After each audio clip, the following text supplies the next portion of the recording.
أهلا بكم أعزائي ومتابعي المشاهدين. عاجل مأساة نيرة أشرف تتجدد، شاهد تفاصيل مقتل ميرنا جميل على يد شخص بالخصوص. في مشهد مأساوي أعاد إلى الأذهان تفاصيل قضية الطالبة نيرة أشرف التي هزت الرأي العام قبل أعوام. استفاقت مدينة الخصوص بمحافظة القليوبية على جريمة جديدة تحمل ملامح القسوة ذاتها. فتاة شابة سقطت قتيلة في الشارع بعدما أقدم شاب على طعنها عدة طعنات نافذة إثر رفضها الارتباط به، لتتحول لحظات عادية من يومها إلى نهاية مأساوية وسط ذهول الأهالي وصرخات المرة. الجريمة لم تكن مجرد واقعة قتل، بل صدمة إنسانية واجتماعية أعادت النقاش حول العنف المرتبط بالرفض العاطفي وحدود الغضب حين يتحول إلى انتقام دموي.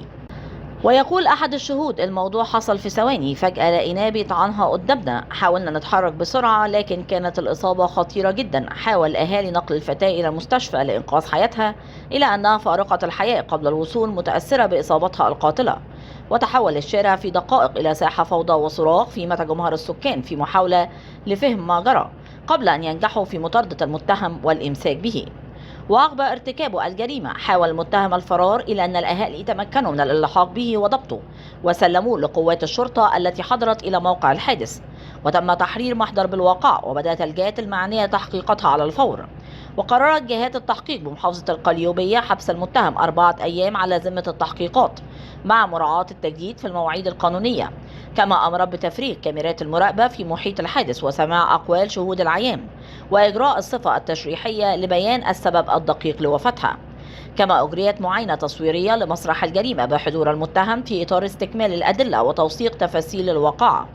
وخلال التحقيقات أدلى المتهم باعترافات تفصيلية كشف فيها عن دوافعه، وأقر بأنه كان يرغب في الزواج من المجني عليها، وأنه سبق أن التقى بوالدها واعتبر هذا اللقاء موافقة ضمنية على الارتباط، إلى أنه بحسب أقواله فوجئ لاحقا بإبلاغه برفض الفتاة التام لفكرة الزواج في الوقت الحالي، وهو ما أثار غضبه ودفعه إلى التفكير في الانتقام. واعترف المتهم بأنه خطط للتخلص منها، حيث ظل يراقب تحركاتها في يوم الحادث وتتبعها حتى اقتربت من منزلها، وجلس في مقهى قريب مترصدا لوصولها، وما أن لمحها حتى باغتها بطعنات متتالية بسكين كان يخفيه ليسقط جسدها على الأرض وسط صرخات المرة. وقال في اعترافاته: حاولت أهرب بعد ما طعنتها، ولكن الناس جريت ورايا ومسكوني قبل ما الشرطة تيجي.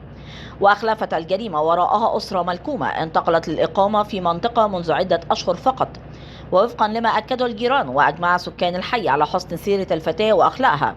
وقال أحد الجيران: أسرتها ناس محترمة جدا، والبنت كانت مهذبة ومحدش سمع عنها غير كل خير. وأضاف آخر: اللي حصل صدمة لينا كلنا، عمرنا ما توقعنا نشوف جريمة زي دي في شارعنا. وهذه الشهادات زادت من حالة الغضب والحزن بين الأهالي الذين طالبوا بسرعة القصاص من الجاني وتوقيع أقصى عقوبة عليه. وشيع المئات من أهالي الخصوص جثمان الفتاة في جنازة مؤثرة سيطر عليها البكاء والانهيار، وارتفعت صراخات والدتها وذويها في مشهد أبكى الحضور، فيما صار المشيعون في صمت ثقيل يختلط بالدعاء والغضب.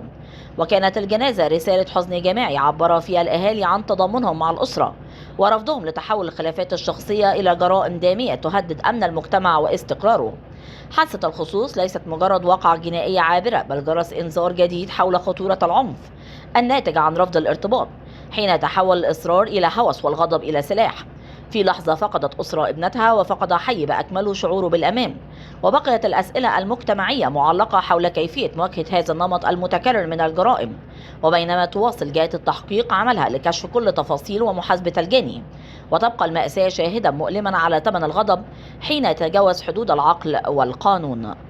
من فضلك لا تنسى الاشتراك في القناة، تفعيل الجرس على وضع الكل، وعمل لايك ليصلك دائما وأبدا كل جديد من القناة. شكرا لكم.